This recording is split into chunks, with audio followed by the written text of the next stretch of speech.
Hello friends, అందరూ ఎలా ఉన్నారండి? వెల్కమ్ టు చాణక్యాస్ నీతి. జీవితంలో ఈ విషయాలని బాగా గుర్తుపెట్టుకోండి.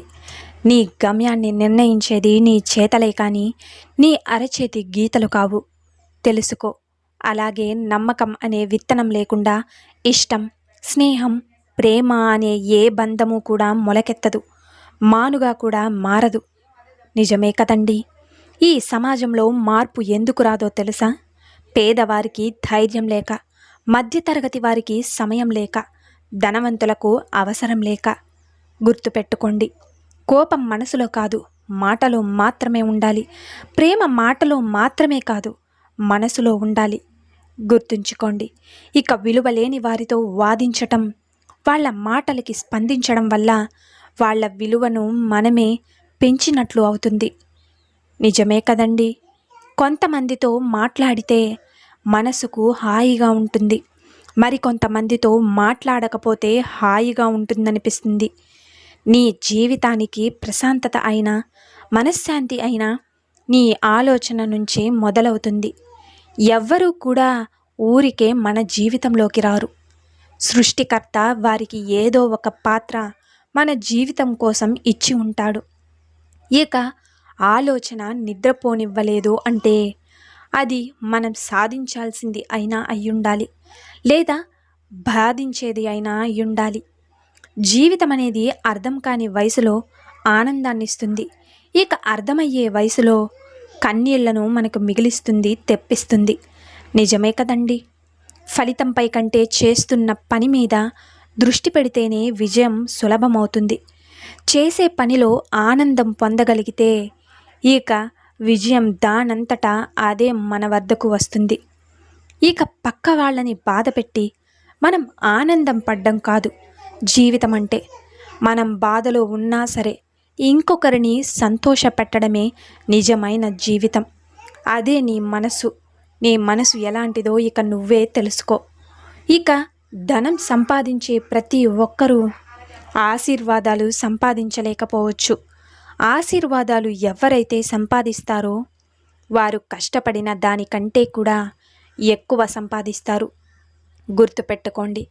ఇక ఎప్పుడు నీతో నవ్వుతూ మాట్లాడే వ్యక్తి ఆకస్మికంగా మౌనంగా ఉన్నారంటే ఆ వ్యక్తి బాధలో అయినా అయి ఉండాలి, లేదా మనమైనా వాళ్ళని బాధ పెట్టి ఉండాలి. ఒక్కసారి గమనించుకో. ఇక విజయం మనకు ఒకే దారిని చూపిస్తుంది, కానీ అపజయం 100 పరిష్కారాలను అందిస్తుంది. నిజమే కదండి. అందుకే పరిష్కారం లేని సమస్య గురించి నువ్వు చింతించకు. పరిష్కారం ఉన్న సమస్యను ఎట్టి పరిస్థితుల్లోనూ వదలకు. కష్టపడుతూ పైకి ఎదిగేవాడికి విలువలతో కూడిన సంస్కారం అనేది ఒకటి ఉంటుంది. ఇక ఒక్కసారిగా పైకి ఎదిగేవాడికి నువ్వెంత అనే అహంకారం, ఇక గర్వం కూడా ఉంటుంది. గుర్తుపెట్టుకోండి. ఇక ఆడవారి అందం వారి ముఖంలో ఉండదు, వారి నిజమైన ప్రేమలో, వారి నడతలో ఉంటుంది. నిజమే కదండి. మగవారి అందం వారి ఆస్తిలో, సంపాదనలో ఉండదు. వారు స్త్రీకి ఇచ్చే గౌరవం, మర్యాదలో ఉంటుంది. వాళ్ళ చూసుకునే పద్ధతిలో ఉంటుంది. నిన్నుగా ఇష్టపడే వాళ్లకు నువ్వేమిటో చెప్పనవసరం లేదు. నిన్ను ఇష్టపడని వాళ్లకు నువ్వెంత చెప్పినా వాళ్ళకి అర్థం కాదు. మనం మంచి వాళ్ళుగా జీవిస్తే చాలు. దానిని నిరూపించుకోవాలని ప్రయత్నించాల్సిన అవసరం లేదు. నిజమే కదండి. ఇక ఒక్కటి గుర్తుంచుకోండి, ప్రతి దాని గురించి తీవ్రంగా ఆలోచించి సాధించేదేమీ లేదు. ఆయాసపడ్డం తప్ప. శాంతంగా ఉండడం, ఆలోచించడం మొదలుపెట్టు. ఆరోగ్యంగా, ఇక శక్తివంతంగా నీవు ఉంటావు. నిజమే కదండి. ఇక ఒక్క విషయం ఏంటి అంటే 30 ఏళ్లకి నీకు ఇంకా సంపాదన లేదు అంటే నువ్వు ఖచ్చితంగా గారాబంగా పెరిగి బాధ్యతల బరువు తెలియని వాడివై ఉండాలి. నిజమే కదా. మరి దీని గురించి మీరేమనుకుంటున్నారు అన్నది కామెంట్ సెక్షన్లో తెలియజేయండి. సో చూశారు కదండి ఇవాల్టి వీడియో. ఈ వీడియో మీకు నచ్చిందని అనుకుంటున్నాను. నచ్చితే చిన్న లైక్ చేయండి. అలాగే మన ఛానల్ ఎవరైనా స్టార్టింగ్ చూస్తుంటే సబ్స్క్రైబ్ చేసుకోవడం మర్చిపోద్దండి.